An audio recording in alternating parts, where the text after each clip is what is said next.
Greetings to everyone in the world of Genergy, grounded today with an informative video. We'll discuss a frequently asked question: are we dealing with generators that fail to stabilize and oscillate? Watch this brief video for insights.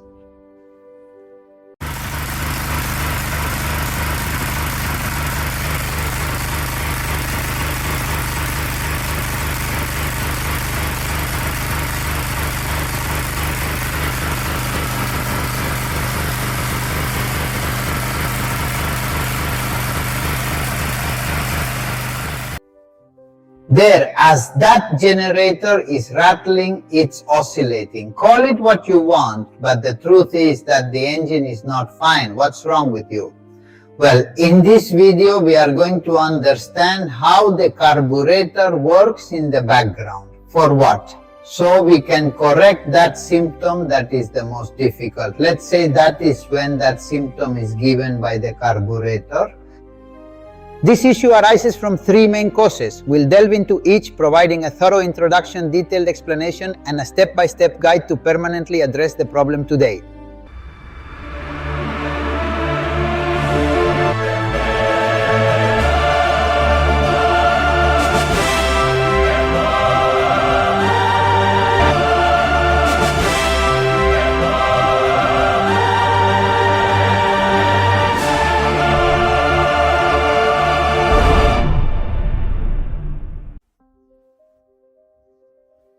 Well, the three causes why that oscillation occurs in the generator. One of them, I don't know if you surely have the experience, when the generator runs out of gasoline, it goes 1, 1, 1, 1 and stops. Well, imagine that you will never run out of gasoline, but that it seems that you have run out. That is, if the tank looks this filter. This filter at the outlet of the inner tank carries this filter that almost no one cares about it. There comes a time when the saturation of this filter is such that the amount of gasoline that falls is actually insufficient for the generator to work correctly, and then it is possible that a swing is occurring, such as the symptom of the generator that we have seen similar to.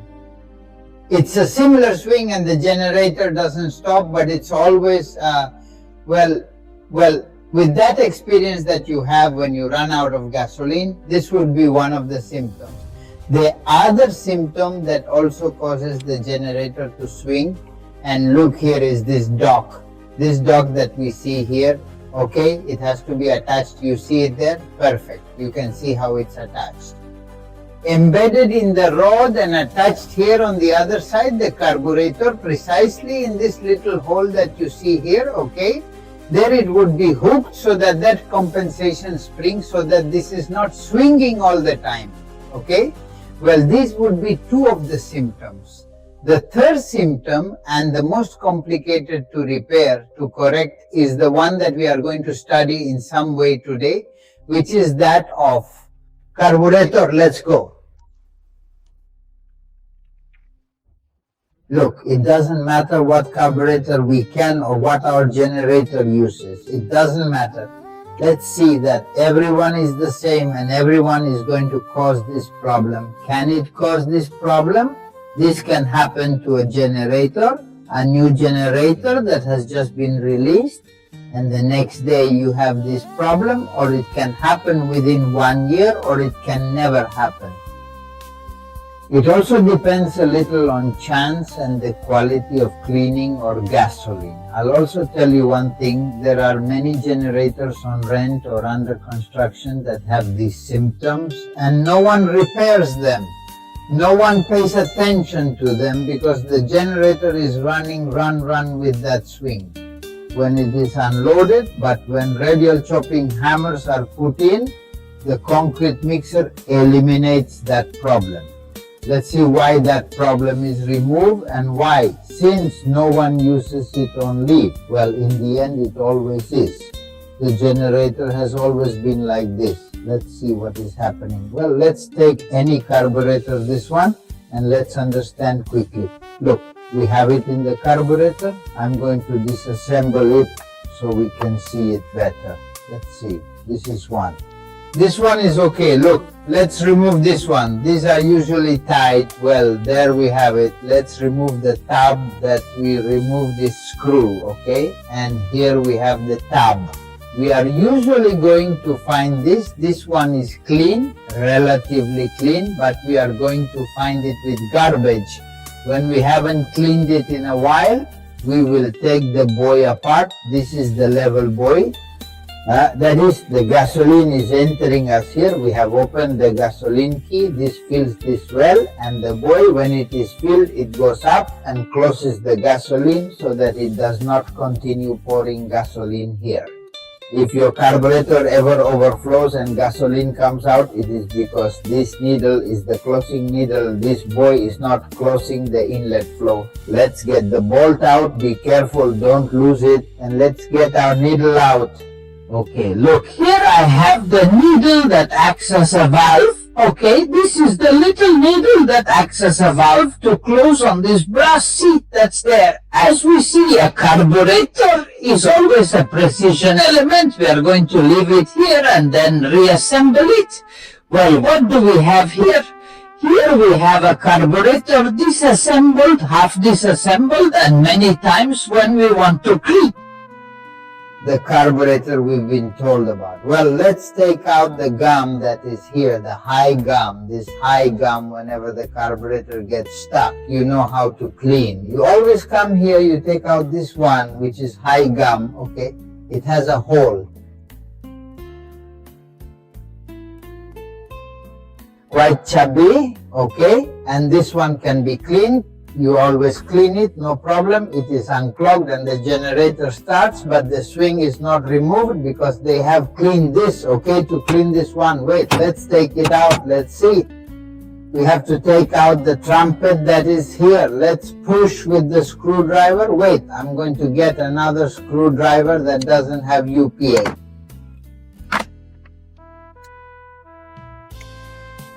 Look, you can see it in there. You can't see it anymore here. There is the trumpet. Let's push it down. There you go. I've already put it down a little more. There it is. And now we do give it a little tap here. Look at it. See? Here's the trumpet. This is the diffuser.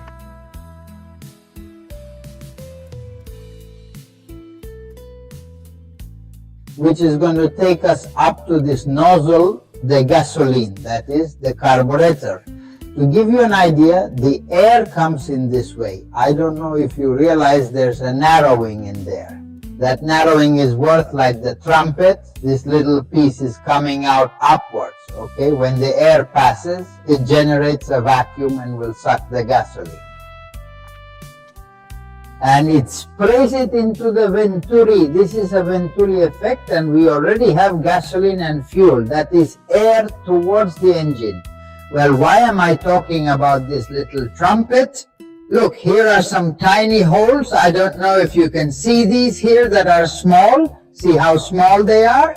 All these holes are in charge of flooding. I'm going to put the nozzle here. Look, you see this little hump that the collector has here. This little hump. Okay, well, in here there is a port, and this closes at the top and this closes at the bottom, and the gasoline flows here from here to this nozzle. This is the problem that the generator has that swings, and that is that this nozzle is well in this nozzle here, well in these holes that we have seen here. Or in the low gum, we are going to disassemble it and we will understand it quickly. We remove the stop screw, which is this one here. Okay, I already have it, and we take this one out with a screwdriver. There it is, and here we have the low gum. We see it.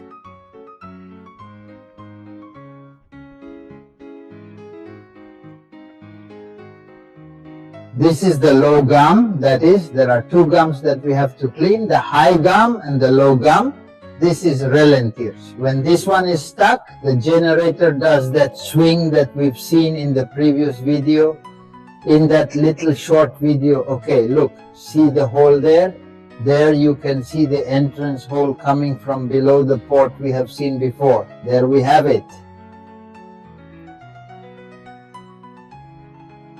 Okay, it's being fueled with gasoline. Up to this point, that little hole, that spout may be stuck and not the relief gum. Okay, how does this drop gum work? Attention, as you can see, it has a small hole that goes through it. Okay, I don't know if you can see it. I get a little closer to the camera. There you see that it has a hole that goes through it. Okay, that hole that goes through it does the same thing that Venturi did before, but in this case, the air passes through this hole and creates the vacuum over the low gum. Okay, air goes through this hole and it's creating a vacuum here that sucks the gasoline from below. It's okay from here. Well, where does the air come in? Here the air is entering here through this hole it runs through. This direction goes through the nozzle, as you're seeing here, to create the vacuum, and it goes on. Now, air with fuel, that air with fuel is worth it. Look where it's going to come out. Don't get lost. Look, it comes out here, ahead, in front of the butterfly, off the accelerator, because now it's closed. It's idling in low. And it is in this sense. There you see the miniature holes, the tiny port, the fountains, which are the ones that are going to be taking out the gasoline that has passed through the low gum. What's wrong with the generator that swings? Well, it happens that it has no load and it idles the butterfly with the idea of loading air here, passing through the venturi of low gum and filling in front of the butterfly. Put in the mixture, but since it has stuck, the mixture does not appear and he sees that it goes down too many turns. So he accelerates so he doesn't stop and gets gasoline from the high gum, but the high gum is a lot of gasoline. I don't have a load. It goes down again to slow down, but it's stuck again. No one has fixed it. It accelerates again, and then this is always in that infinite maneuver of deceleration, acceleration, deceleration, acceleration. And this is the problem that sway generators have, that sway when they have a stuck carburetor at low flow. You got it. Okay. Is this special carburetor? He's the only one like that, isn't he? Look, here I have a carburetor that is apparently more sophisticated because it has also the shut-off valve for those pay-up explosions that sometimes generators do when stopping self-ignition brings this chewing gum cutting system high. Here is a needle that goes in and covers our fountain. This covers this hole so that no more gasoline passes through the moment we decide to stop. Well, that's what this is for, to test it, positive, negative, battery. And you will see that the needle, this is on the stream and it makes flash plus, okay? You can try it now. But we focus on what we are here. It is the same as in the other one. We remove the stop screw or holding screw from the low gum. It's okay to stay. Well, learn this well because it is that simple. This one, as it is taller, has a pusher. This is a simple stop. Pusher is nothing worth it. This is a pusher. We have the gum again, just like we had it before. Likewise with the screwdriver, we make a lever on one side and we already have it out, and here we have it. See? Here is this one. It's bigger because it's a carburetor for a 15 horsepower generator, so it's bigger. But in the end, it's exactly the same thing. We have the intake air hole back here. It runs in the same direction. It goes through the nozzle to create the vacuum in the venturi, and it comes out the same way as we see here, forward. Okay, there we have the holes, the nozzles, the ports that take the fuel out to the front after the throttle hatch. In this way, the butterfly remains in this direction and the generator is stable. Okay, well, that's it. We already know how a carburetor works, how to clean it by blowing here, covering it. We place all the elements of the carburetor, that is the trumpet high gum. We cover here, okay, and we cover here. And we plug in pressurized air over here. So we force almost all the air out through the little holes. Okay, something comes out here. Well, everything we can, so we can blow around, usually blowing. Sometimes we get unclogging, sometimes not, because the holes are these. The spout is very small, and if there is a small ball of lime, a limestone, a miniature pebble, we're not going to be able then to clean a carburetor. There's this thing called an ultrasound bath.